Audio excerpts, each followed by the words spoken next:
from the heart of rural France. This is the Keto Woman podcast, brought to you by me. Hello Keto lovelies, I'm Daisy Brackenhall, and I've spent most of my life struggling with my weight and confidence, and have always had a difficult relationship with food. Even when I finally got to my target weight, after weight loss surgery and eating low carb, I couldn't maintain it and I was miserable. I've been keto now for over 2 years, and it has given me the freedom to fall in love with food again, without the constant gain, loss, guilt, virtue cycle of before. Health and happiness is where it's at now, running on fat. Welcome to the Keto Woman podcast. Each week I'll be chatting to inspirational women, maybe even the odd man, to discover the secrets to their success so that I can share them with you. So what is keto? Keto is a way of eating that enables you to switch your body's main fuel source from sugar to fat. Who doesn't want to be a fat burner, right? But how do we achieve this? A great place to start is by keeping carbs under 20 grams a day. So things like leafy greens and above ground vegetables, plus some nuts and seeds and the incidental carbs you find in things like full fat dairy. Choose delicious fatty proteins and be free and easy with oily dressings on salad and butter on your veggies. Once you're in the swing of things, you can tweak it to suit you. Make your own personalized keto. You'll hear all sorts of ways to keto from my guests. There is no one way to do keto, no one size fits all. I hope to show you just how flexible and fabulous this way of eating can be. I'm not a doctor, and most of my guests won't be either, so we really can't give you medical advice. It's always best to consult your own doctor when making big changes to your diet and lifestyle, because they know you and your medical history, and so have access to the bigger picture. Wouldn't it be helpful to have one place where you could find all the links? Want to sign up to my new Patreon exclusive Facebook group, Daisy's Lovelies? No problem. How about subscribing to my YouTube channel? Please help me notch up my first 1,000 subscribers by going to links.ketowomanpodcast.com and following the YouTube link. Not following me on Instagram yet? Hit the Instagram button. You get the idea. All the buttons, all the links you need are at links.ketowomanpodcast.com. Welcome to episode number 142, where I am joined by extraordinary man Darryl Edwards. Darryl is a former investment banking technologist turned movement coach and author. He is the founder of the Primal play method and a physical activity health and play researcher. The Primal play method fuses evolutionary biology with the science of physical activity and play psychology. Darryl wants to inspire humans, regardless of age, ability or disability, to transform their health by making physical activity fun and engaging. His work has featured on documentaries, TV, radio, podcasts, and international press. Darryl is author of the best-selling book Animal Moves and has released a range of fun fitness cards for adults, juniors, infants, office workers, and fitness professionals called the Animal Moves decks.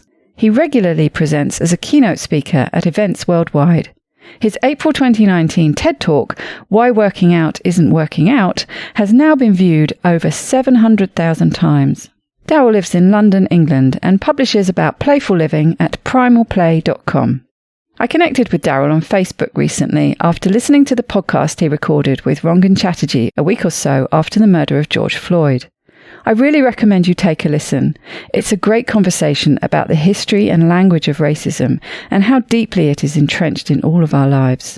I'll put the link in the show notes. Sometimes guests will challenge a belief I have held quite strongly and even change it. Darryl is one of those guests. We don't agree completely about everything we discussed, but where's the fun in that? I hope you get as much out of our chat as I did. Before we get started though, I just want to remind you about my and Terry Lance's new podcast, Monday Mindset. Some of you I know are listening already, but if you haven't checked it out yet, please do. I have so much fun recording and editing it. My Patreon and Facebook lovelies get to hear the outtakes. I would love it if you would share some of that fun and tune in on whichever podcatcher you use, or subscribe on my YouTube channel. Okay, that's it. I'll let you get back to today's episode now. Buckle up though, because it's a long one.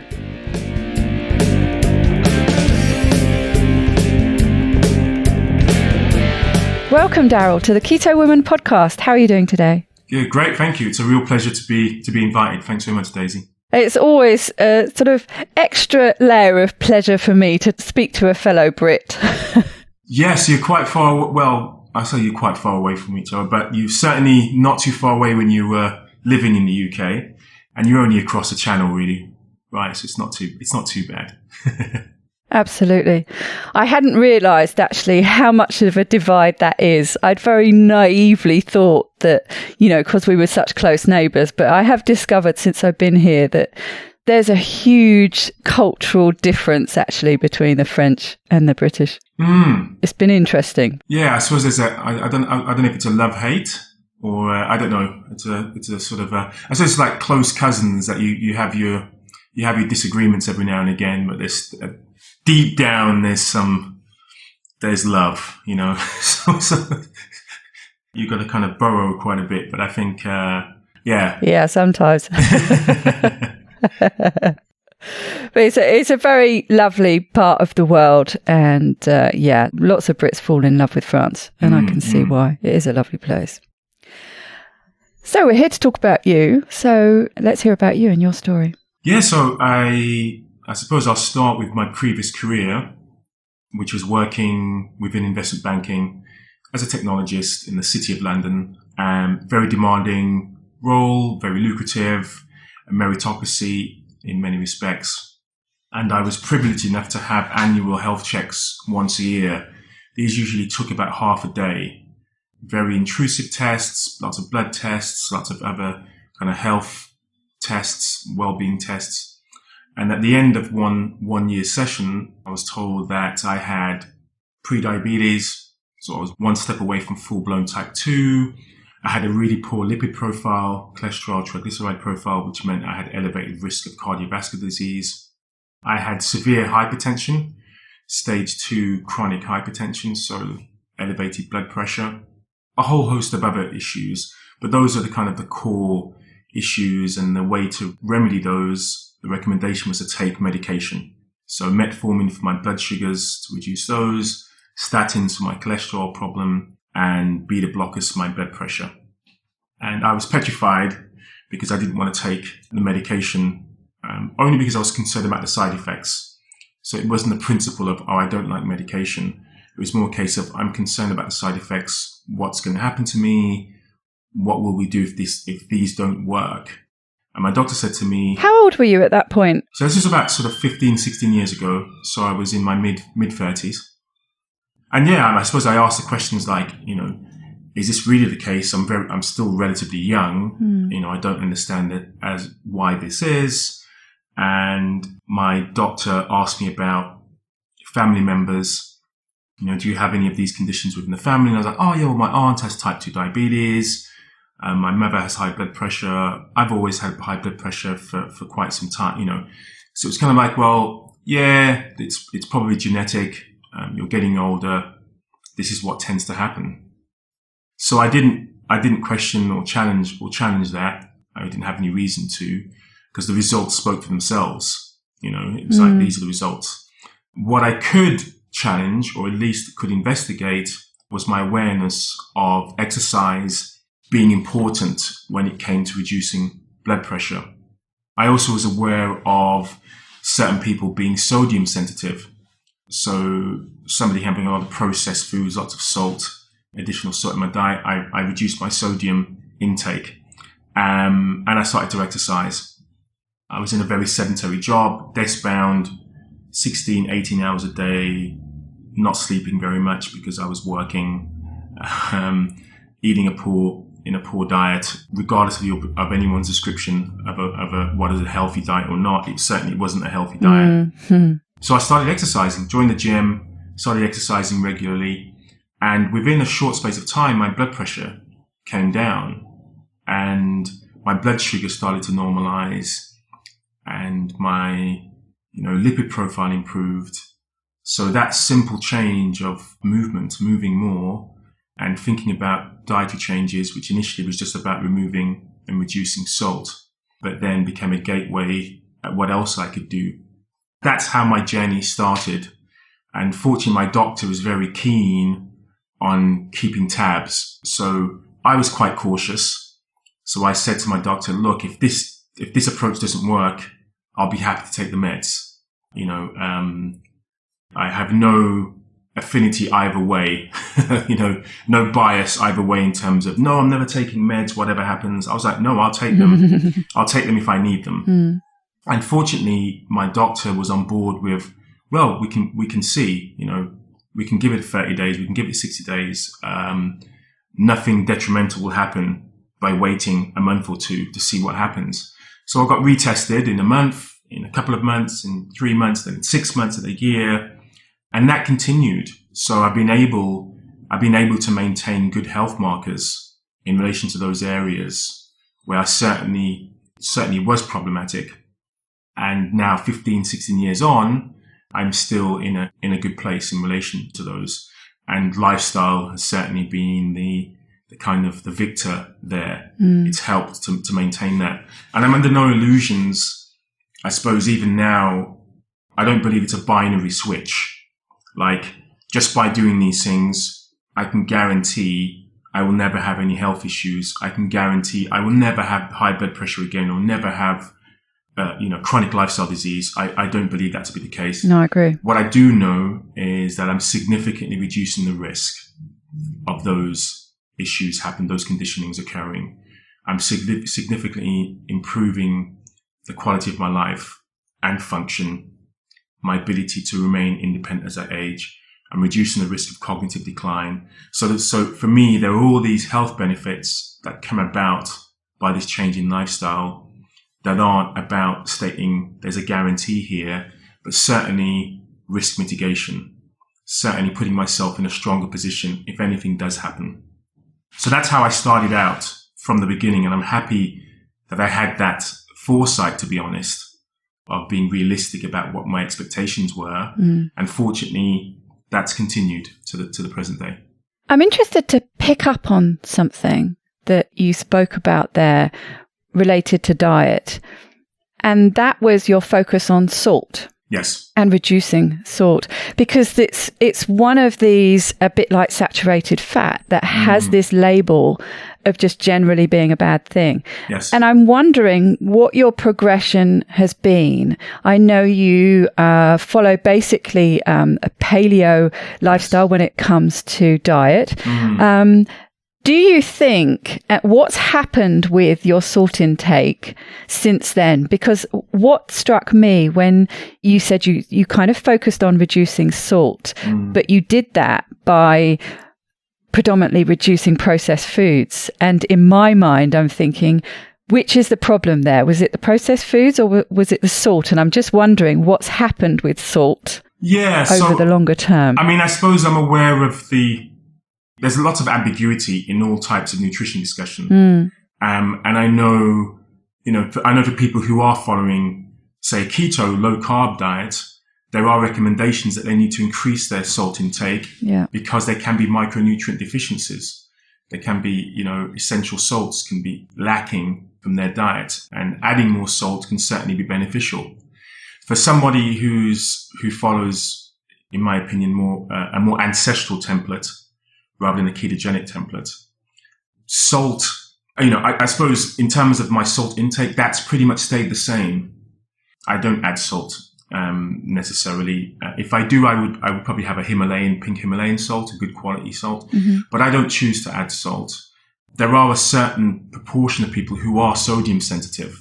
This isn't a blanket, no one should have salt or no one should add salt to their diet. I don't believe that to be the case.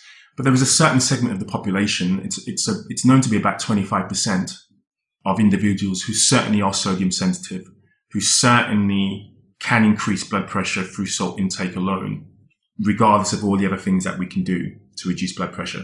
So I feel I fall into that category. Ah, right. Okay. I haven't tested, I haven't been like, let me just pile on salt and see what happens, because there's no need.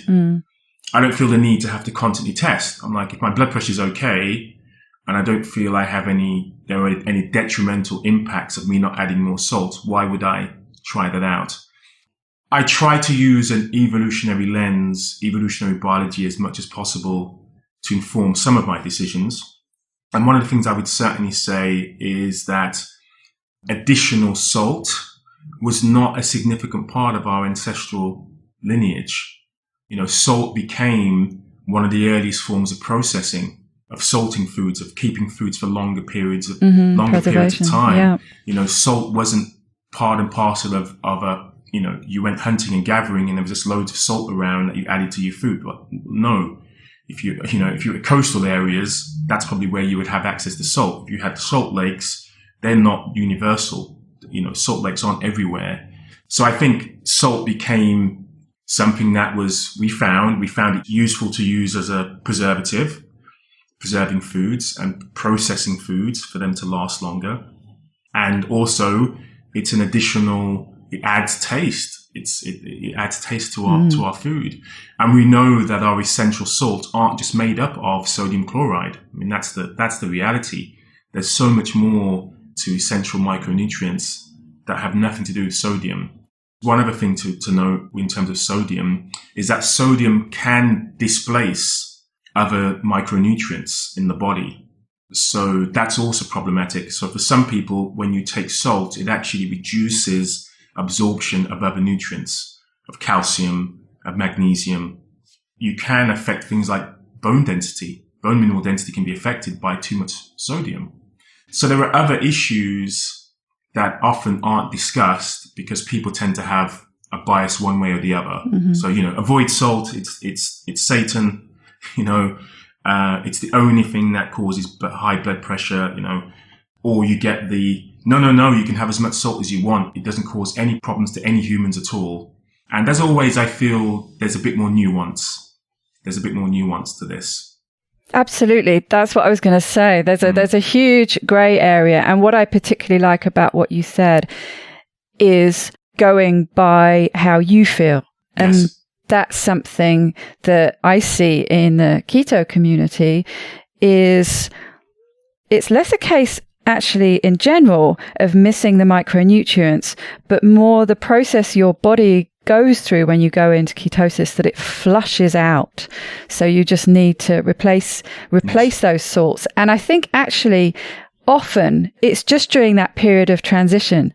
So again, what I had in my mind when you were talking, about the ancestral aspect, that they didn't need to add salt.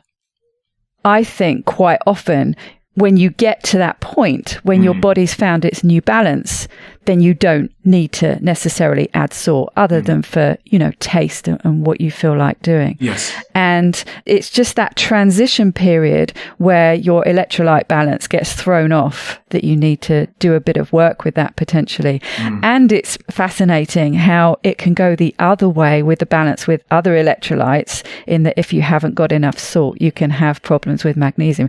So like you say, the interesting bit for me is all in that nuance. Yes. And that's where I think getting really in tune with how your own body works is key to this, it is, whatever for sure. approach you follow. And I think one of the first discussions I saw around sodium within the paleo world, kind of anthropological evidence about our dietary intake, was the sodium-potassium balance.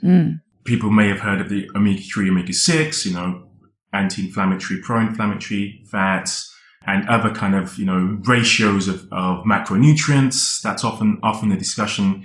But one discussion I saw fairly early on was the sort of sodium-potassium ratios.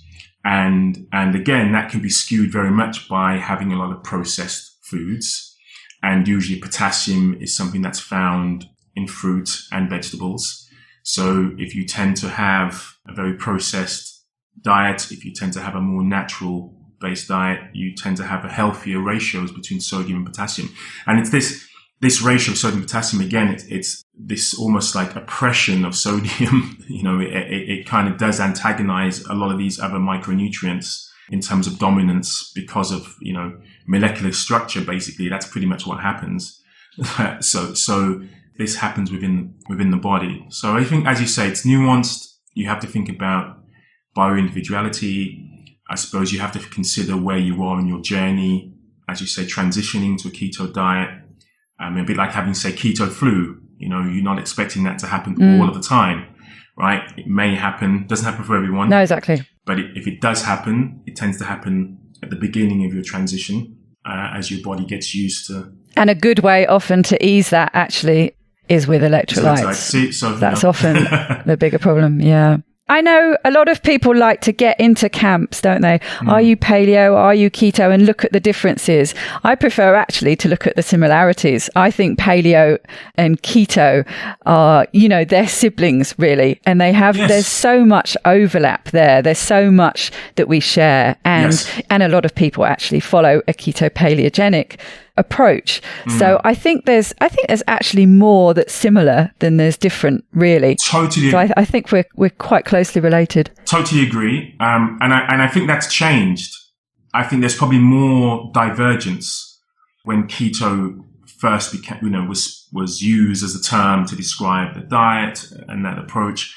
I remember, because I've been doing this now 15, 16 years, so I've seen quite a lot of fashions and changes and differences, and we now think differently about this.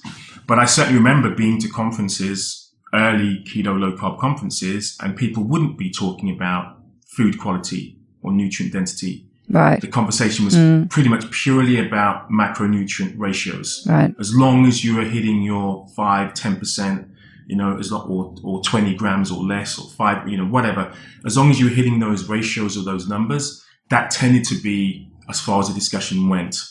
And I think that's what paleo has probably added to the keto sphere, is all of those discussions. Yes, I was going to say, great influence. Yeah. Yeah. The grass-fed, no one was talking about grass-fed meat, naturally reared meat in keto initially.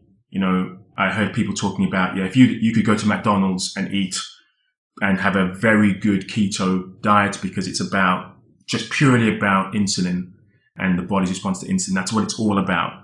But of course, now people are talking about what would have been just a preserve of paleo several years ago is now much more commonplace in the keto world. And I would say even within the wider discussion about nutrition, it's not just the paleo keto thing anymore. Lots of people are talking about omega-3, 6 ratios and improving nutrient density and reducing energy density and, intermittent fasting. So even intermittent fasting, that came out of the ancestral paleo primal approach of that's what we used to do. Let's take the best of the past, blend it with the present.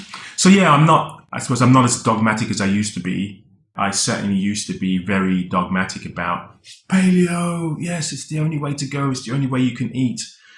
I suppose what I probably defend now is I still like to sit within the scientific discussions rather than the philosophical or anecdotal discussions. I do feel there are several paths to achieving an objective. So for me, for example, metabolic flexibility is more important to me than having to control metabolism through diet alone.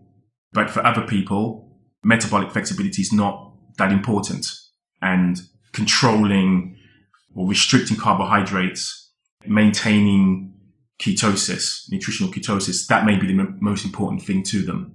So I suppose that's probably where there is a deviation for me, but it's not that important. No. If it works for you and you're happy with doing it, then by all means, you should be doing that. You shouldn't just change your tune because you've had a convincing discussion with someone who you feel has undermined everything you believe in. I mean, if it's working for you, you're not having any detrimental impact by doing it, then you should continue. So that's what I've done, I suppose, for the last 15, 16 years. I mean, this works. It's still continuing to work. My markers are healthy. If things change, then I may have to reconsider. I'm not going to just put my stake in the ground and go, I'm not going to move. I'm not movable. Yes, if my health status changes and I feel I can optimize my health and reverse or deal with a particular ailment better through nutrition or other lifestyle mechanisms, then I'm on board for that. But my interest, I suppose, because it started off with movement, I now am an advocate for movement as medicine. I've been interested in how can movement address some of the issues that many of us only rely on nutrition for. So I feel if there's a scale, a kind of an intervention scale and I say, here are all the things that good nutrition can do for me, on the one side. And on this side, here are all the things that good movement can do for me. And I want to understand in both areas why that happens. What are the underlying mechanisms?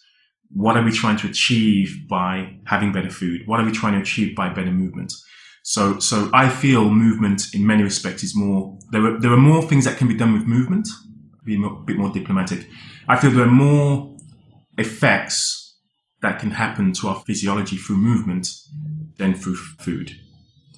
And I believe that because I believe movement was prioritized within our evolution.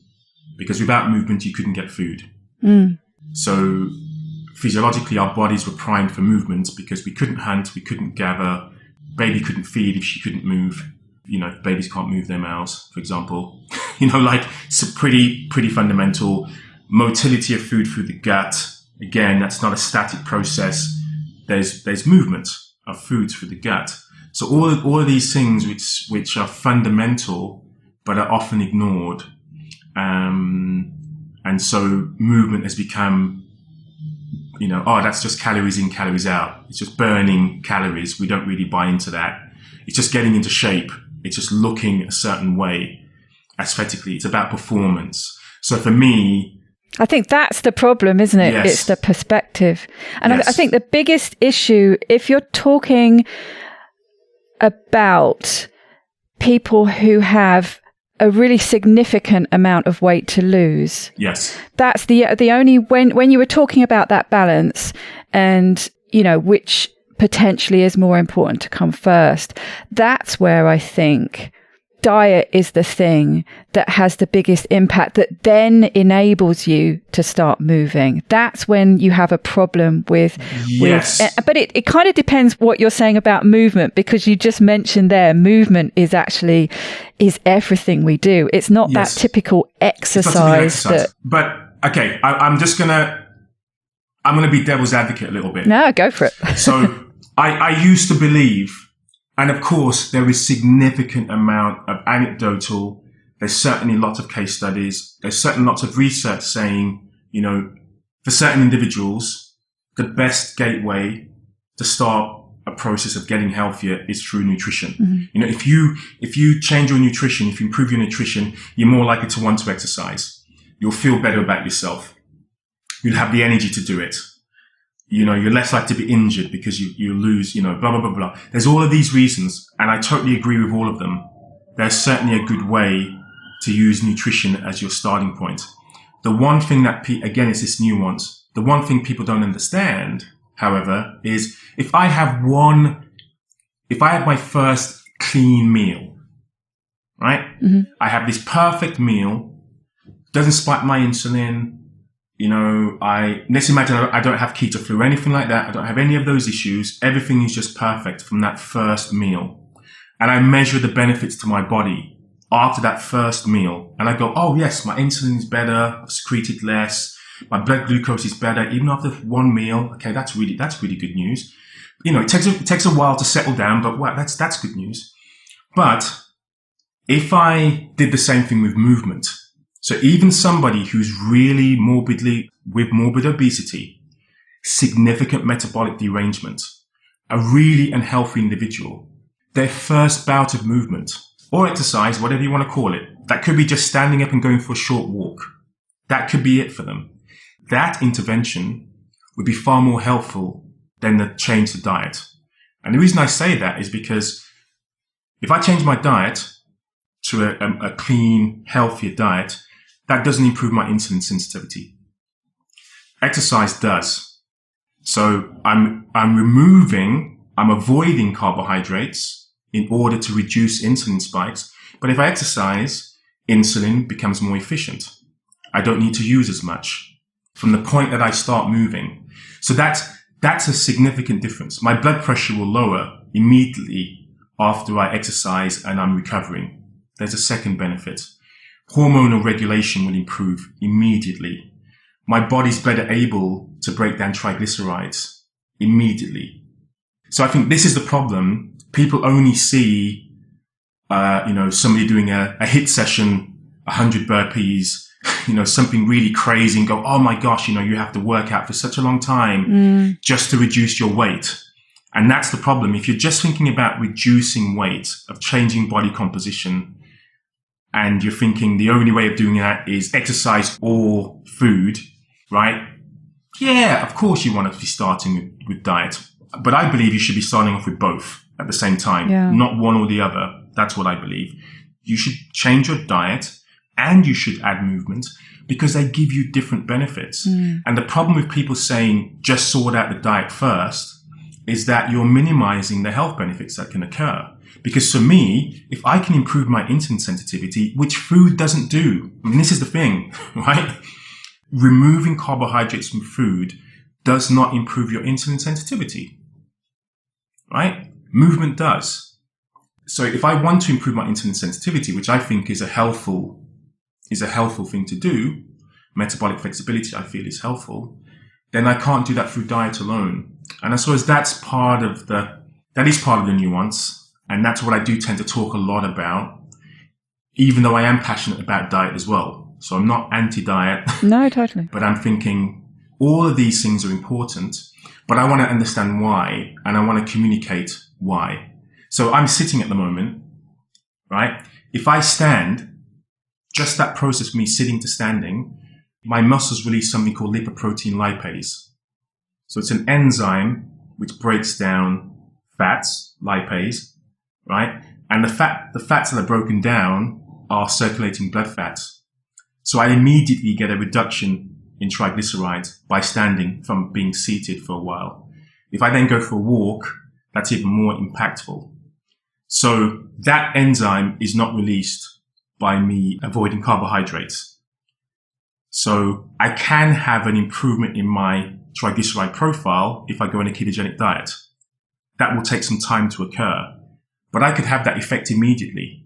So if you combine both of them, you're compounding the benefit, right? So you're reducing triglycerides circulation because you're avoiding the stimulus that's causing this problem metabolically, but you're also allowing your body to be able to better assist in breaking those down, which I feel is just as powerful. And I could go on forever about that, but there are so many mechanisms that have the same type of response, which are not just avoidance, but actually directly combating the sort of the evils that we are all trying to address. Like, oh, this is a problem. How can we best deal with this? And I think sometimes food is more, let's avoid the problem. Let's not deal with it. That's the best way. And for some people, that should be the case.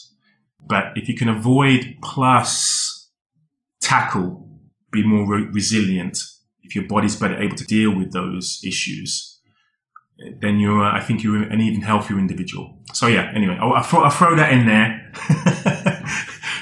Actually, it's very interesting. And as you're talking, I'm thinking, and this is purely anecdotal, but I'm thinking of myself and the journey I was on when I was morbidly obese, pretty much twice the size that I am now.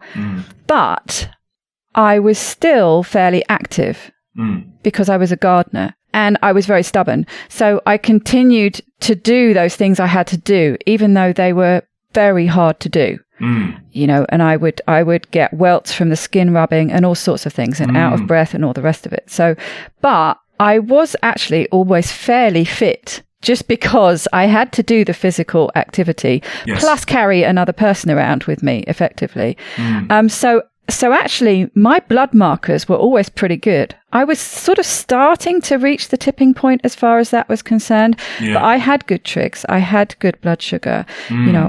I was insulin sensitive. So it's just interesting when you're talking about that, making, I'm reflecting on my own journey. The big changes came for me when I started dropping the weight, and especially when I got involved with keto, the changes, much more of a holistic perspective. With the improvements to my mood and things like that, and migraines. That's what's been beneficial. You spoke earlier about some people like to be in ketosis. And that's one of the reasons why it's good for me to stay in ketosis, because it helps those, and it helps with food cravings and things like that. But it's just very interesting when you're talking about this, dual approach. And I really agree with that. And that's, I'll be fair and frank, that's often the discussion that I will have with people who say,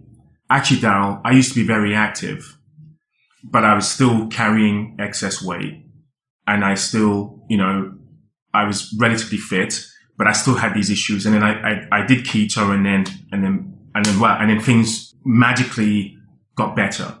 And so one, I would say, well, okay, that's also endorsing this combination, the combination of both being important, I would argue.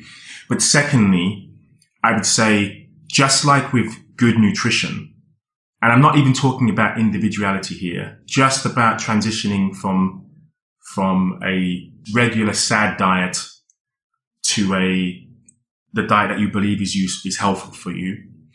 That's exactly the same way we should approach movement. So even when you're saying to me, yeah, I was really fit, I did gardening, I did movement, I would say, actually, no. What does that mean? Because it's the quality of the movements you do, the intensity, the duration, the components of fitness that you engage in. And most people who say that they're active don't. It's like people who say they eat like you and I, if we had 100 people said to us, I eat a healthy diet, I'm sure we would say, no, you don't. If they told you what they ate, you'd be like, oh, well, actually, no. That's exactly how I feel about movement and fitness. When people tell me, oh, I go to the gym and I garden, I go for walks and I do all this activity and it's not making any difference to my body composition and I had to change my diet, that was the only way. And I'm like, no, because I guarantee you, if I gave you a movement prescription, and again, I'm not saying it's better than food, it's the only way, avoid food. I'm saying both are the better combination. But I can certainly say, if you improve the quality of movement, you give somebody the right movement prescription, the right duration, so they're not overtraining or undertraining, they have the right type of recovery, all of those things. I believe a lot of the benefits that you get, improvements in your mood, you would have. Because again, exercise is a great way to manage mood, improve serotonin, have a better response to dopamine, to reduce cortisol and stress. That's what movement does. And I'm not saying that food can't help with that, because of course it can. We know it does. We know food can affect mood and can affect fatigue and there's emotional attachments to food. There's all of these issues. But I would say, unfortunately, because of this, I'm already moving and I'm not getting anywhere, the fault is on movement. And then the savior becomes food. Whereas actually, if there was a different prescription for movement, as well as using food as an intervention, as well as sleep, as well as moderating stress, all the things that we know are helpful, I think there'll be a different conversation. And that's the problem. And that's where I feel I have to kind of champion movement in some respects, because there's a lot of ignorance.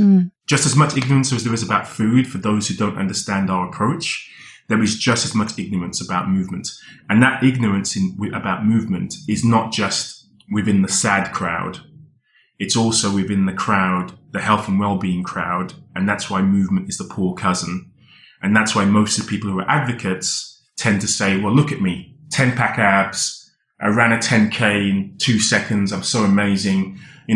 Like that's what I get you. Yeah, that makes a lot of sense. That's what we tend to see. Yeah. Tell us more. Where are people who tend to see movement as the poorer cousin? Yeah. Where are we getting it wrong? Excite us. Tell us how we should be looking at it. So where we're getting it wrong, for example, is with movement. Movement is acute physical stressor. When it's an acute physical stressor, that's when you achieve the benefits. So that's why somebody who's very fit, who continues to do what has got them to their level of fitness, they will plateau because their body has adapted. It adjusts to what you've done, what you're doing. Yeah. So when people say, I'm continuing to do what I've always done, hence I'm fit. No, what it means is you're fitter than you are if you hadn't have done those things. Yes.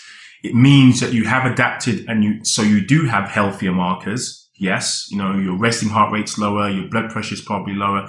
All these things you can say yes. But your body needs other stimuli, more intensity, doing it for longer periods of time, changing the type of activity you're doing. All of those things are also important. The joy, if you're miserable when you're doing something, that's not healthy, yeah, right? So if you're doing things that are just kind of work related, I've got to weed the garden because it needs to be done. Of course, some people love gardening, but some people don't. They do it because they have to. They do it because it's a chore. So there's different ways of categorizing what we need. So we need strength training, resistance training. We need aerobic. We need speed. We need stamina and endurance. We need coordination, balance. There are all of these attributes that we need to improve our health, cognitively and physically. And many of us don't get that. So we have an incomplete diet when it comes to movement. And it would be like me saying to you, analogous to me saying to you, avocados are really nutritious. We would both agree that's the case. Or lamb's liver, very nutritious, packed with nutrients, superfood. But if I was to say to you, just eat lamb's liver every meal, that's all you need to eat. After a while, I would realize, independent research, blood tests would realize that there still are some nutrient deficiencies. There are still some things missing. You may have had a really good boost of benefit at the beginning when you transitioned. Oh my gosh, I'm getting all these nutrients. Isn't this great? After a while, your body goes, yeah, thank you, but we're still deficient in this nutrient and that nutrient. It's the same with movement. That's why I use movement rather than exercise, because we should be doing more movement throughout the day rather than just one or two bits and pieces of exercise. And most of us are not getting the variety. Most of us are not getting the intensity. Most of us are not treating our heart like a muscle. Most of us don't get uncomfortable with movement. And it's the discomfort. It's the hard, difficult aspects, the challenging aspects, the aspects where your body adapts. That's where you get most of the benefit. Muscle breaking down, muscle fiber tearing, muscle soreness, right? So people exercise, they get muscle soreness, and then they go, ooh, this is great. I'm not getting muscle soreness anymore. I'm stronger. I'm fitter than I used to be. Yes, that's a badge of honor now. You do it for the first time, you're getting sore. Oh, that happened to me. Actually, we should be getting muscle soreness all of the time. Not every single day, not every single time we move. Yeah. No, I see what you're getting at. But regularly, there should be that stimulus, because muscle actually releases hormones.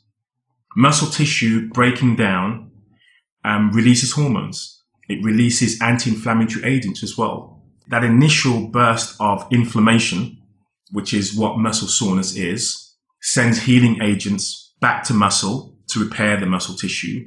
But there's crosstalk between the muscle and bone, between muscle and other tissues, the heart, the lungs, the kidneys, the liver, which is why movement has this all body, whole body healing effect. This is part of the reason why it reduces chronic lifestyle disease, is because it isn't just about getting into shape. It isn't just about burning calories, but it's communicating to the body that you have to become stronger. Your immune system and immune regulation improves. So not just, when people say, let's boost your immune system and let's get your immune system to work better. Not only does movement help your immune system work, become more capable at its function, but it improves immunoregulation. So it actually improves the immune system's job to do the right thing. So if you just boost your immune system, if you've got an autoimmune condition, that's not a good thing. That's the worst thing that could possibly happen. Your body's already attacking itself. Your immune system's already attacking itself. If you boost its function, you're attacking yourself even more. If you improve immunoregulation, that improves the decision of your immune system to do its job. So again, I could really go into the weeds on this, But probably the last thing to mention would be about HK cells. These are cells in the immune system that basically track pathogens and antigens and damaged cells, damaged DNA. So they're the first cells that are responsible for tracking, pre-cancerous cells. The cells that track, viruses and other toxins that enter us. If you do compare steady state activity, so going for a walk, going for a jog, things that you can do for quite a while, gardening, okay? Yeah. If you compare that to high intensity, sprinting, doing something that's really a lot of exertion that you can't do for very long periods of time, right? You release more of those cells, more T cells, more cells that help the immune system do its job by doing high intensity work than low intensity. So these are the sort of things that I would argue when people say, I'm fit, I'm active, I'm doing the right things. If you compare ourselves with our ancestors, they did walk for miles, yes, but they also took part in all of these incredible feats of movement capability in order to get their food. They might have been chased because they could have been predated. They would have to climb trees for vantage points. They would have to carry the food that they killed back, so they'd be lifting, carrying, sprinting, crawling, jumping, then finding time to play and have recreation activities, celebrating the kill by dancing around the fire. Do you know what I mean? Yeah. So movement wasn't optional. It was mandatory. And for us now, following a healthy lifestyle, we've got to approach movement in the same way, making it mandatory, not optional, not relying on just one pillar of health, but relying on all of them to improve our health. So hopefully, it's a long-winded answer, but hopefully that gives you some context as to why movement is really important, and why it is the poor relation. It's like the Cinderella. I like to call it the Cinderella of health and well-being. It's minimized because people do have this great experience with food, and so they go, that automatically means that was the best intervention. But was actually, I have some clients. I had one client who was morbidly obese from 11 years old. He met me 31, 32. And he said to me, the best thing, I know I need to change my diet. That's the first thing that I want to do, is what he said to me. And I said to him, actually, no, the first thing we're going to do is exercise. The first thing we do is going to add more movement. And he's like, no, if I do that, I'm in pain. I could easily twist an ankle. You don't understand what it's like for me. I get out of breath just standing up. How can you propose that? Yeah. But it's like, we propose the right type of prescription. Yeah. That's what we do. That's what's key. So I wouldn't send him on a run. I wouldn't tell him to do some HIIT training, and let's do burpees and sprint. No. But incredibly, HIIT for him might be just a few seconds of doing something very intense that he was able to do. And the power of that intervention was significant. I mean, he dropped his weight or body fat percentage dropped very, very quickly in a short space of time. He was actually resistant to making dietary changes, which was quite funny. So he came from it the other way. He was like, I know I need to change my diet, but I can't. And then once he started improving his body composition through movement, and he started feeling better and feeling stronger, and he was getting out of breath less and less, then he was like, okay, I want to change, I want to change my diet now. I want to get even more improvements. So yeah, he went down for the first time in his life since 11 years old to normal body composition. So I think there are many ways to skin a cat. And I think the best way is always a combination, because that gives you a bit of flexibility. If you can't hit 100% maximal effort on changing your diet, and you may be able to hit 80%, but if you add movement, and you can't be perfect with movement, but you can get 80% there or 70% there, I think that 80% plus 70% is going to be more powerful than you achieving 100% in either pillar. Does that make sense? Yeah. Yeah, absolutely. No, I think it's fascinating. And I think often people sort of swing from one to the other, having focus on one to the other. I certainly know that's what I've done. I've just really, my focus has been on diet, and it has had great benefits, but I've always known there's something missing. And I've always known, actually, I did a great disservice to myself as I was losing weight, and I lost it quickly because I had weight loss surgery. But it was, with the benefits of hindsight, it's obvious when I think about it now, but it wasn't at the time. But I lost a great deal of strength because I didn't change and up my exercise to allow for that, the strength I was losing, because I was no longer carrying, my extra self around. Yes. Yes. Again, even that's a really good point, because some people don't realize, for example, that, and that's almost one of the downsides is people don't realize is that they're putting on so much stress to their heart when they are carrying excess weight, to their respiratory system, because you've got to breathe harder. It's more work for your body to supply nutrients to the rest of the body through pumping the heart and getting oxygen in. It's harder work. And so bone density tends to be better. If you're overweight or with obesity and you're walking, you're really applying lots of pressure to your bones. So if you just lose the weight and you're doing the same activity that you were doing prior, you will probably have problems with bone density. You'll have brittle bones. Then you might go for a run. Then you might get a fracture and go, oh my goodness, fitness is supposed to be good for me. Look what happened. First time I went for a run. Again, it's not because of the issue with movement. It's because your body's adapted.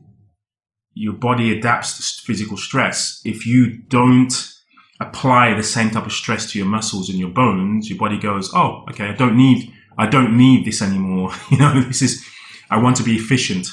And yeah, I think a lot of people, some people who lose weight and they lose mainly muscle mass, for example, or they're not aware of they focus on the scale. And that's why I tend to like to use body composition, because I think body composition is more important. How much body fat do you have as a percentage? Not your BMI, but actually a proper body fat percentage reading. What is your lean body mass?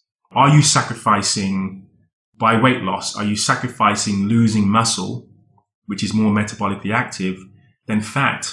So I've met a lot of people who are losing weight, who become skinny fat, who don't realize they're still at metabolic risk, and they're still wondering why my markers haven't improved. Not of course, most people do have improvement markers, but you get these people who go, why aren't my markers any better, even though I've lost all of this weight? And it's because you probably still have a greater fat percentage than your body should be having in sort of homeostasis. Probably still too much fat, even though you look really lean. And I was one of those individuals, actually, believe it or not. So when I started my journey, I was very lean. I was a lot lighter then than I am now. I'm a lot heavier now. But the heavy that I put on has been muscle, not fat.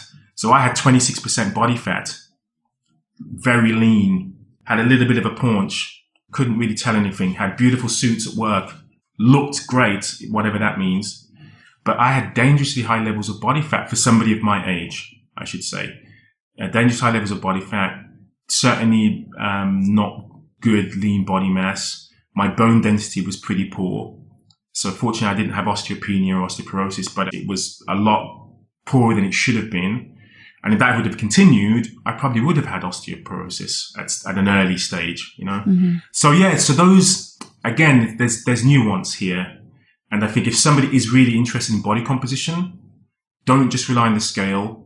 Don't just feel great because your BMI is in the healthy range. Usain Bolt has a BMI of 26, which means he's overweight. Yeah. Dwayne Johnson, The Rock, he's morbidly obese based on his BMI, right? But he's lean. He's got like 9% body fat, for example. So I went from 26% body fat down to around, I remember getting down to about 11 or 12, but I put on 10 kilos. I put on like 1.5 stones, and if I had have just listened to the scale, I would have been like, what the heck's going on? This isn't working for me. Everyone told me I'd lose weight and I'm gaining weight. But fortunately, I was gaining the right type of weight. And for men, especially more so than women, we significantly reduce muscle mass from 30 years onwards. And we become more fragile, more brittle. It accentuates losing testosterone levels, the andropause. It accelerates that process of aging. And similarly in women who do and should have more body fat than men in general, but it accelerates that process when they start losing muscle mass too easily. And I think there's probably even more pressure on women, I feel, to look a particular way. But if they're looking that way at the expense of having good, healthy muscle mass, that's problematic as well, because there'll be other health issues that can occur. Producing too much estrogen is one example. If they're not producing enough testosterone, they can be, estrogen dominant. And it's not because their hormones are out of whack. It's purely because they're not maintaining good, healthy, lean muscle for their age, whatever their age is, that counterbalances estrogen. So about 10% of the amount of testosterone that men produce, women should be producing, right? And part of that is maintaining muscle mass, lean body mass, doing certain activities, doing strength activities, having good fats. We know fats are responsible for the sex steroid hormones. So all of these, again, I can geek out on these things, but those are the sort of things that interest me about movement. Not just doing it for the sake of burning calories, but what are the knock-on effects? How can I help with anti-aging? How can I help with longevity? How can I improve my function? When I'm 65, 75, 85, when I start thinking about it's difficult to get out of this chair, for example, food may not be the savior then, right? I may be lean then. I may not be overweight, but I may not be strong enough to get out of a chair. I may not be strong enough to walk independently to the store to get the things that I need, to put something in the cupboard, in the kitchen, or to get into the bath, in and out of the bath. So if you don't perform these movement patterns when you're young and capable and able to do so, and you just rely on your youthfulness to get you through, there'll come a point in time when you won't be able to do those things. Your body didn't adjust to be able to support your body weight, to be able to perform those functions. So that's a sort of longer term vision for me as well. Not just preventing type 2 diabetes, which is important. Not just preventing cardiovascular disease, which is important. But if I avoid those diseases, and I do live a healthful life into my older years, what can I actually do with that healthy state?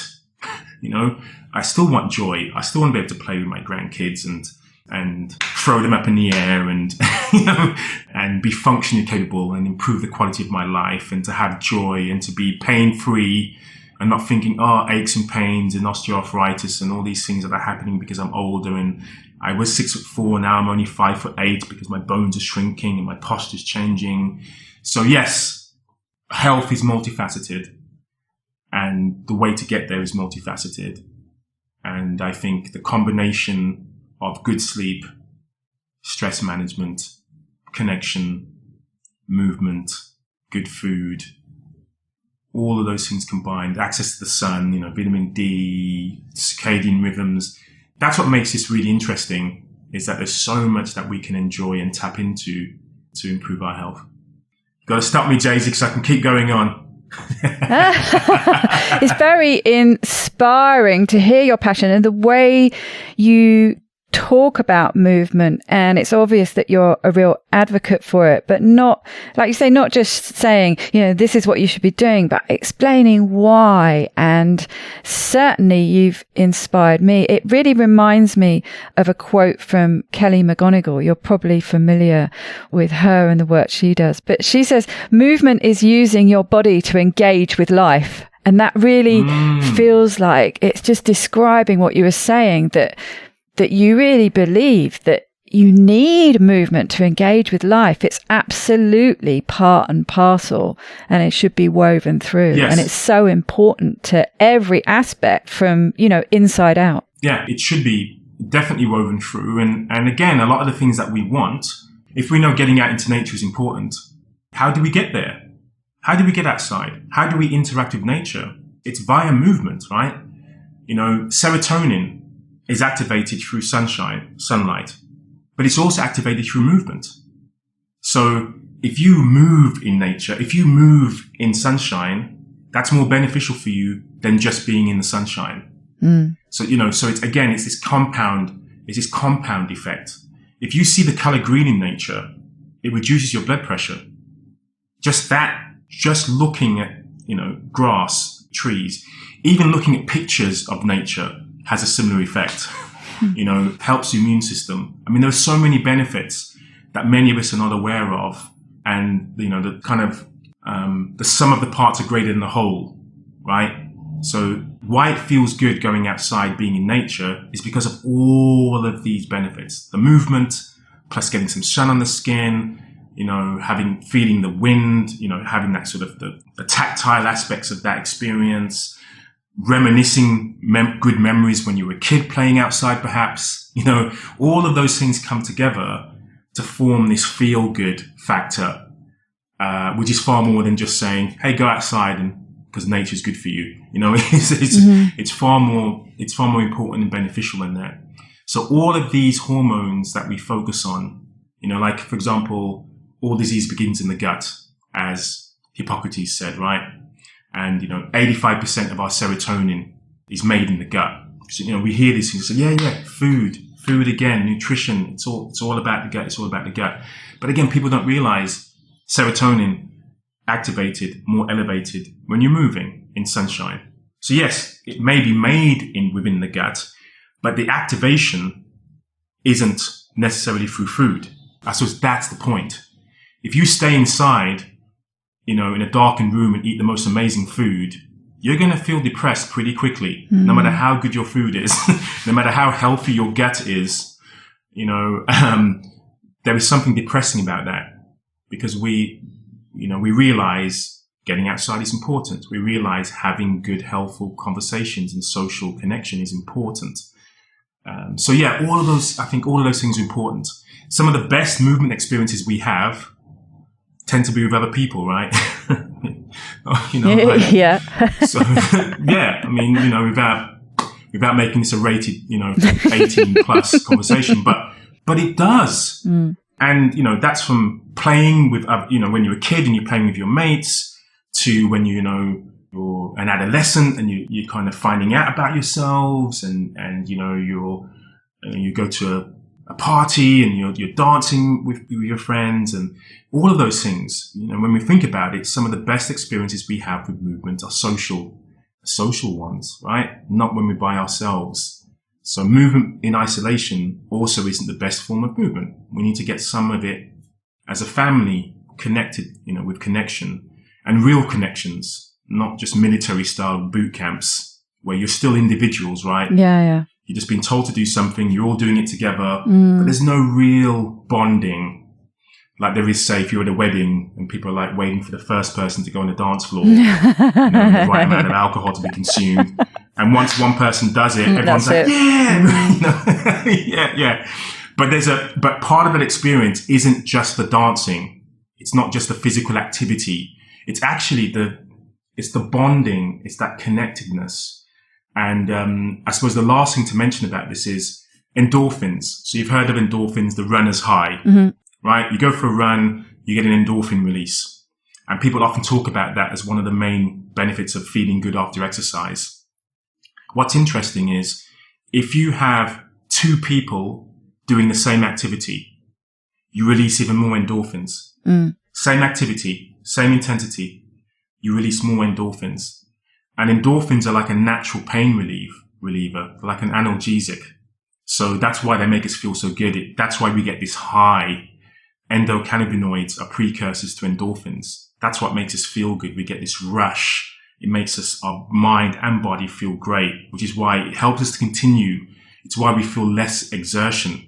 It's why we can dance for hours sometimes. How have I got all this energy? Like, why am I not, sometimes we can just go for hours. It's like, oh my goodness, where? And that's because of endorphins. But the last thing to mention is when you play. So when you have joy plus movement, plus doing this socially, you release even more endorphins. So that's almost like the pinnacle of endorphin release is joyful movement with socially. And that's what sort of primal play what I found is that's what that is really about. This primal instinctive aspect of movement, using play theory to make it more joyful, to give you a reason to want to do it. Because a lot of exercise, it bores people to tears. It's hard to get excited about it continuously, sustainably. We, as you say, we gravitate to it, once in a while. And yeah, I'm really excited. And you're like, not anymore. I'll join the gym next year. I'll go next week. I'll start my exercise program tomorrow. Whereas if you have joy with movement, you're constantly thinking, when can I do this again? Like a kid who's excited about going outside again and exploring the world around them and being curious about the world around them and being curious about what they can do. And I try to infuse that passion and that excitement about movement in what I do as an adult. I'm like, it's good to be sedentary. It feels nice watching a Netflix box series. That does feel good, comfortable. I could just fall asleep right here on my couch. But what feels even better is when I am outside and I'm thinking about, isn't it great that I can still climb a tree? Isn't it great that I can still not only just go for a run, but I can also sprint and I can jump and I can crawl and I can carry people and I can do all these things that weren't possible 15 years ago when I was arguably in my prime, an arguably fitter, healthier individual. It's about capability. And now that I'm 50, function and longevity and youthfulness and exuberance and vitality, those are just as important as disease prevention. Because if I do encounter a disease, if I do get diabetes, say type 2 diabetes, at least I'll be in a stronger position. At least I'll still be reducing my risk of complications, of the severity of that disease. And so I think that also spurs me on, that at least I'll be in the best place that I can, whatever comes my way. Touch wood, it doesn't. But, I think that's a good way of preparing myself for whatever comes my way in terms of life's, adventures, so to speak. That's what came through to me with your book, Animal Moves. And I really recommend anyone who's listening to this goes out and gets it. I know some people, I shared it in my Facebook group. I know some people either had it already or took advantage of the special offer you had going for your 50th. So some of the listeners have it already. But what I really feel comes through from that is definitely this element of play and joyfulness that you speak about. And I think, there's nothing better than harking back to that time, because of course you instantly get that association with having fun paired with movement. Yes. But you didn't think about it that way when you were dancing on the dance floor, when you were a teenager all night, or, when you were climbing trees as a kid or running, up and down sand dunes, whatever you were doing. That was just having fun and playing. Yes. So that really, really comes through.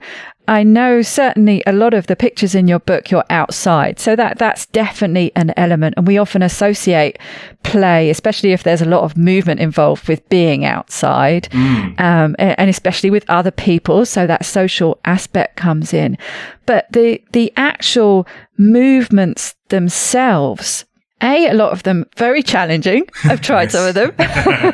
But what it strikes me is, and I've seen this, I think it was in the Piopi diet, they talk, and I don't know whether they describe them as animal moves, but sort of similar type moves where you're really having to challenge every part of your body. I can see that you're not only engaging all your muscles, but you mentioned mindful movement. And it strikes me that you do have to really be mindful to do a lot of the movements in your book. Yeah, I mean, for sure. So a lot of exercise activities, they do become mindless. You go through the motions. They don't really mean anything until you finish. It's a good sign, actually, doesn't it? If it becomes automatic, then you need to switch it up. Yeah, if it becomes automatic and it feels a bit mundane, you need to mix it up, because the brain benefits from challenges, actually, right? We know the brain thrives in that way. And those challenges don't have to be learning a second language or doing Sudoku. The challenges can be what you're doing physically, which is why coordination, if you're learning to do a new dance, for example, it is so difficult. Your brain feels like frazzled trying to what step was that? What do you do next? So if you can create or take part in movements that have the same sort of feeling, your brain benefits. So you improve cognitive function, you reduce the likelihood of cognitive decline. And that's also one benefit of mixing things up, not just sort of shocking the muscles to improve their physical condition, but also to challenge the brain, to shock the brain, for you to stay mindful. So mindful doesn't just mean being in a dark room, burning incense, listening to Enya. Do you know what I mean? Like, that's what mindfulness has become. You mentioned depression earlier. That's definitely something that would depress me if I had to do that for any length of time. But, if you think about it, if we go back to, being a hunter, gathering foods, or being a farmer, or whatever, anything that requires a significant amount of exertion that you have to really think about, you have to be mindful. Yeah. Because if you're not, you might not achieve success. So these hormones, again, I'm speaking about these feel-good hormones like dopamine. Dopamine ensured that humans would calculate risk. They would go, is this worth me doing in order to achieve this objective? That's what dopamine is really about. And the reward has to be obviously greater than the risk, greater than the effort applied. So you're toying with that all of the time. So when you're choosing to exercise or choosing to move optionally because, you just want to achieve an objective, you want to choose something which is challenging. Kids don't choose the easy. When it comes to play, let me just say it that way. When it comes to work, it's different. When it comes to work, they're happy to choose easy. I'll do the easy stuff. Sometimes they like the challenge, but most times they'll choose easy.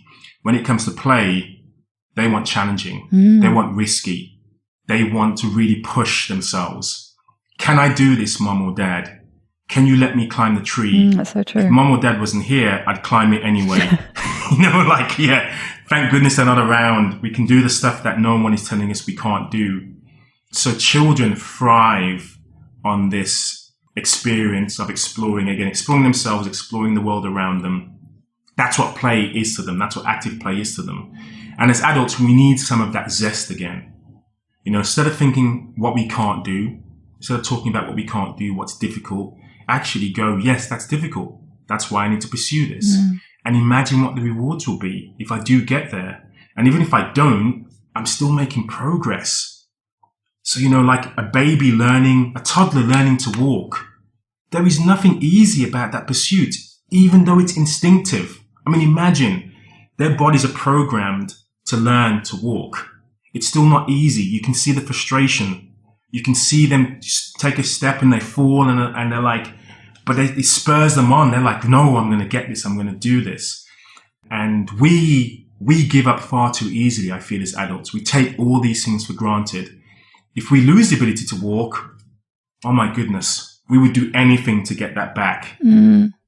So I feel we should be pushing ourselves, celebrating what we can do, working on the things that we can't, because we will get better, we can improve. So that's what Animal Moves is really about, is exploring these really unusual movement patterns that we see in the animal kingdom, knowing that when we were kids, we could easily do all of those.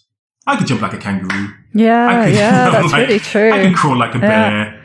Much more flexibility. Yeah, much more flexibility, much more capability, mobility, all these things that seemed to be easy, but they weren't, even as a kid, they weren't easy. It was just the fact that we derived so much pleasure from them that we wanted to continue to do them. Yeah, we got pleasure from the challenge. Yes. Whereas as adults, you get switched off from that. You focus more on the discomfort of challenge. You sort of lose the pleasure in getting to that goal. Yes.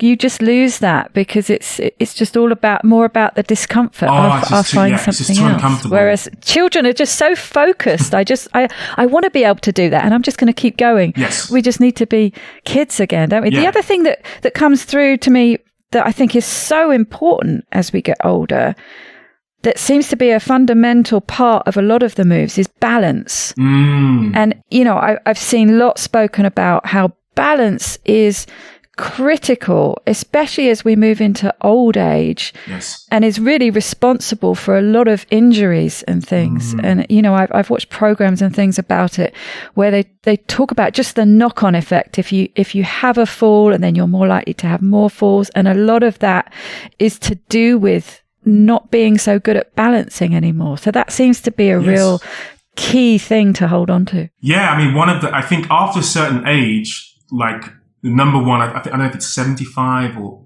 85, I'm not sure the age, but after a certain age, heart disease, cancer, you know, Alzheimer's are not the number one killers. It's actually falls are the number one killers. You fall, you break a hip, you basically just start to waste away pretty much. And so, it's because we start to lose our ability to balance, and we also lose strength. So we can't protect ourselves when we fall. So I do lots of balance work. I think it's really, really important. And even the physical activity guidelines, national guidelines from the government or from Public Health England, for example, if you're over 65, the recommendations are exactly the same as if you're 18 to 64 in terms of how much you should be doing, but they add balance.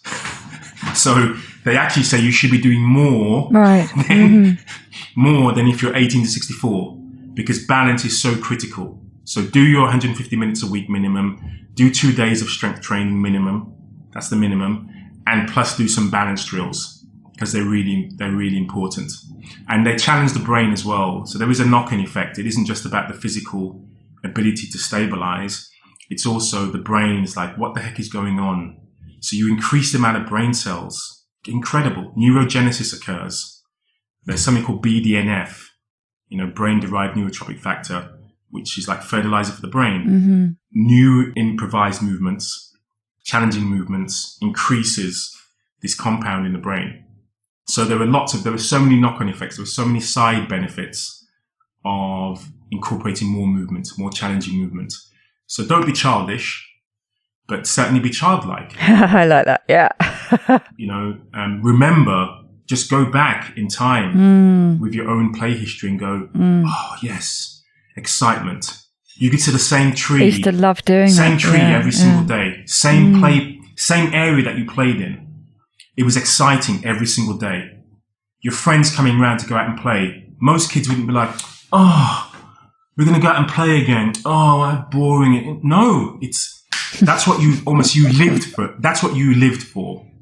I think that's probably an accurate way of saying it. Many parts of our childhood, we lived for play and we took it seriously. It wasn't aimless. It wasn't superfluous. This was it. This was life. Why is this day going to end? Yeah, definitely had purpose. Yeah. Why is this long summer day going to end? How many times did we have that feeling? Why did the day go so quickly? It feels like I've only been out for an hour with my friends, but it's actually been 10 hours. And I hate it. My mother's calling me to go inside. I don't want to eat dinner. I just want to play. That was real. That was real for us. So I don't know. I think it's so important, and a lot of it was difficult. Learning to ride a bike, seeing the older kids do something that you couldn't do. Learning to trying a skateboard, roller skates, playing a hula hoop. I mean, all those things which were very, very challenging. Sometimes too challenging. Sometimes you couldn't become an expert or really good at something, but you tried. You still tried anyway. And somebody being more talented than you didn't put you off at least trying. You may not want to pursue it. But at least you'd be like, it's more inspiring. I'll give that a try. I'll use that yo-yo thing and try and do those tricks, walking the dog. I remember trying that for ages, trying to make my yo-yo just kind of roll along the floor as I'm walking along, and probably spent hours trying to perfect that. But again, it's kids now have very short attention spans because they get these dopamine hits very quickly. You can tap a screen and it will do. It can do all those things for you. Learn to ride a bike. Click. Oh yeah, I'm riding a bike on the screen. Isn't that easy? Wow, I can do this. Wow, it's so easy. More hits, more dopamine. In real life, dopamine doesn't come easy. You have to put in a significant amount of effort to get the reward. And that's what keeps us motivated. And now as adults, we also succumb to the quick wins, the likes, the pings, we seek out comfort and convenience. Mm-hmm. And as a kid, that's when you start to learn about inconvenience, about patience. Even though you don't like it, no kid likes to be patient, but you learn to live with it. You learn to, when you're bored, your parents don't go, you just stay there and be bored. They say, go and amuse yourself. Find something to do. You've got no excuse. You've got an infinite amount of things you could be doing, right? That's what they said to us. And you're like, I'm not sure about that, but you're right. Actually, yeah, we can stay inside and build a den. We can play inside, we'll probably get into trouble, I remember, but my brother and I used to share a room. We used to watch the wrestling on a Saturday morning, and sometimes we'd go to the bedroom and we'd climb up the wardrobe and we'd jump off the wardrobe onto the bed, And of course, we would get, if my mother ever caught us or my dad caught us, we would get into trouble for doing it. But that excitement, I remember how excited we were, And of course, you're doing it in a way that you don't want to break the bed because the consequences wouldn't be worth living for, and also you wouldn't want to really hurt each other. So you'd be pile driving, but I'm like trying to jump into my brother or him jumping onto me, and you're trying not to hurt each other because you want to keep playing, you want it to stay fun, you don't want to, I don't know.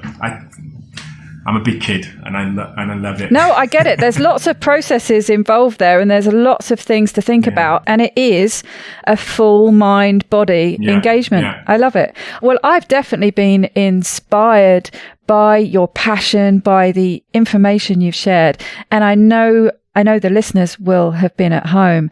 So where can we find you online? Where can we buy your book? How do we get more? The best place to find out more about me and my work is at primalplay.com.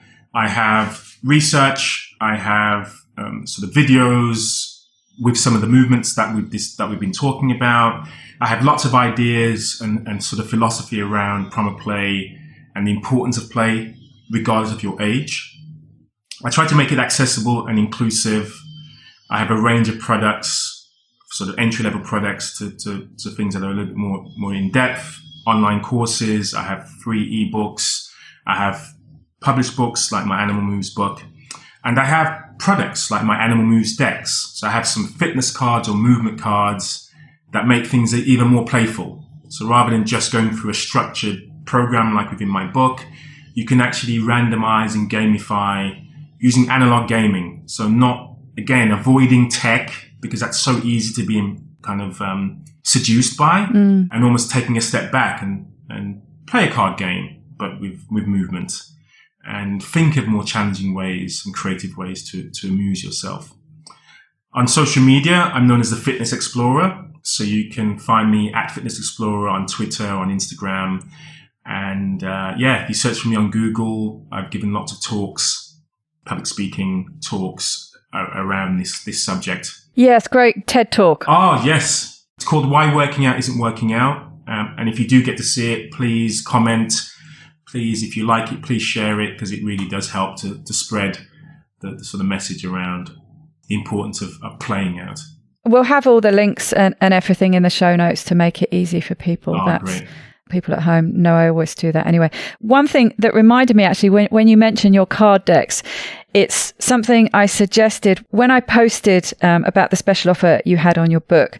One of the women in the group mentioned that she has the book already, and that they play a game as a family where they take it in turns to choose one of the moves from the book that they then all have to do. And I said to her, "Oh, you need to get one of the card decks, because that's kind of how that works." And so, she was saying she'd do that, but they enjoy it as a family, which I thought was lovely. I think it's a great way of, it's a great way of looking at it. And I think the one thing about play that adults miss a trick sometimes is play is often more fun when it's directed by the children.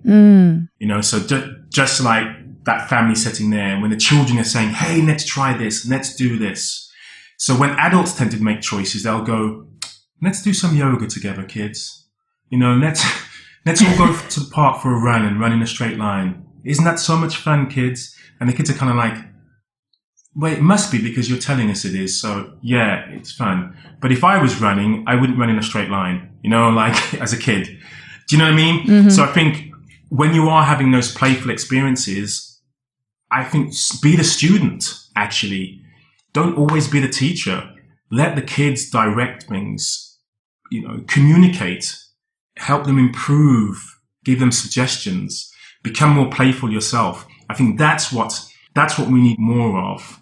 And it's more engaging, and the kids will remember it to the end of their days. I remember my playful uncles. I was going to say, very empowering for the kids. Yeah. It helps them to see that you trust them to make decisions. Mm. It helps to improve their communication. It improves their emotional bonding. It helps to resolve conflict, because there will be conflicts. No, I don't want to do that move. I do. Yeah. I think all of that is important, and it shouldn't all be resolved by the adult. Sometimes that conflict resolution should be just about the kids. Yeah. Sometimes that risk assessment and risk management should be just about the kids. And we know the world's a different place now, because a lot of those risks, we've eliminated many of those risks. And in some respects, our children are less resilient as a result, less robust as a result, more risk averse as a result. And they shouldn't be. Children should be embracing risk as much as possible, because it will help them to be stronger adults, more capable adults, and to have a better experience in the real world at assessing what is the right or wrong thing to do in a given moment. So, yeah, I think we could have probably 20 podcasts on different on different areas of discussion. But yeah. I love that. Do you have kids? I do. Yes, I have a boy and a girl. I bet you have great fun. I can imagine that. Yeah, you're a typical fun dad. Yes, I am now. I never used to be, unfortunately. I was a bit too serious. But now I'm much more fun. They probably just think I'm having a midlife crisis. I reckon that's probably more. Instead of buying a sports car now, climb trees and crawl on the ground. Like, what's that doing? Well, much better use of your time. Yeah, I think so. Yeah. I can't get a speeding ticket. If you're going to have a midlife crisis, that's a better way to do it, I think. Speeding for crawling on the ground. Yeah. Well, I'm very conscious of taking up a lot of your time. It's been fantastic talking to you today. Really, really, it's inspired me to think much more about movement and to do a lot more of it and to be challenged by it too. Perhaps you could leave us with a top tip. Avoid convenience. Embrace challenge, and seek out joy when it comes to movement. And not just movement, actually. I would say the same about food and cooking. Have fun with a healthy lifestyle. You don't have to be a monk or a nun and sort of beat yourself up trying to be perfect. I think if you don't have joy and happiness with a healthier lifestyle, you won't stick to it. Mm. You just won't. You'll go back to the easier way of unhealthful foods, because it is easier to do that, actually. So I think same with movement. It's easier to be sitting in a chair and not doing much. It's difficult to put on your training shoes and to go outside and to do some movement. But if you can make it fun, then it isn't so difficult. It's a bit easier. It's a bit more palatable. That would be my tip. Avoid convenience, embrace discomfort, and enjoy a challenge. Make it enjoyable. Yeah, I love that. I love the embracing discomfort. I've certainly felt that way mentally over the last weeks and months with everything that's going on in the world. And I felt that it's actually being uncomfortable is a good thing. Mm. It's a good thing mentally. It's a good thing physically. It shows that you're challenging something, challenging previously held beliefs, challenging your level of fitness, whatever it is, it's something productive and it's something that is a forward motion. Mm. Yeah, totally agree. No, that's a fantastic way to close this for sure. Yeah. Well, thank you so much, Darryl. It's really been a great pleasure. Thank you. Thank you so much, Daisy. It has been a pleasure too. So thank you so much for making it enjoyable for me to be spending time with you and your listeners. Thank you.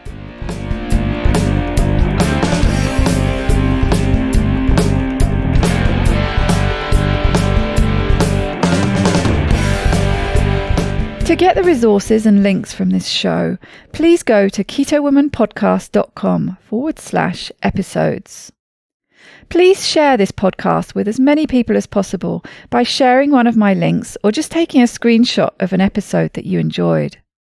Reviews really help raise the profile of the podcast, which gets it in front of more people, but also helps me attract a wide variety of guests. So please take a minute to leave a review on whichever podcast app or platform you like to listen on. It doesn't go unnoticed by me, the people who regularly like, share and comment on my posts. Your support really does mean the world to me. Thank you. Are you enjoying this podcast? Help me make more episodes and videos by making a pledge at my Patreon page, patreon.com/KetoWoman, or simply hit the support button on the Keto Woman Podcast website. Don't forget to join in the fun on the Keto Woman Podcast Instagram and Facebook pages, and Daisy_Keto Woman on Twitter. Are you my next extraordinary woman? Maybe you've got an idea for a show, a topic you would like to hear about. Let me know how I can tickle your earbuds by dropping me a line at daisy@ketowomanpodcast.com. This week's end quote is from Darryl himself. Train like an animal, move like a human. Bye-bye, Keto Lovelies.